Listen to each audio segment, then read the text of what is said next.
প্রিয়, জানো কতবার তোমায় ফোন করতে চেয়েও করা হয়নি। কত শত মেসেজ লেখা শেষ পর্যন্ত আমি তোমাকে সেন্ড করিনি। যতবারই মন চেয়েছে তোমার সাথে কথা বলতে, ততবারই তার পরক্ষণে মনে হয়েছে, না থাক, আমাকে ছাড়া যখন তুমি ভালো থাকতে শিখে গেছো, আমাকে ছাড়া যখন তুমি ভালো আছো, তবে তোমার বিরক্তির কারণ হয়ে আমার কী লাভ।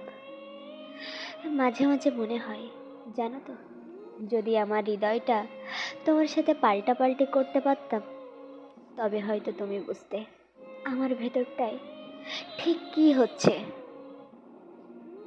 জানো তো, তোমার অবহেলা আমাকে প্রতিনিয়ত একটু একটু করে ভেঙেছে।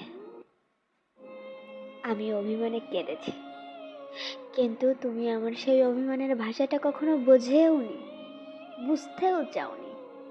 তাই আমি ইচ্ছা করে আর তোমাকে কিচ্ছু বোঝাইনি। তুমি ভালো থেকো তোমার ভালোবাসার মানুষের সাথে। আমি না হয় সারা জীবন আমার ভালোবাসার জন্য কেঁদেই যাব।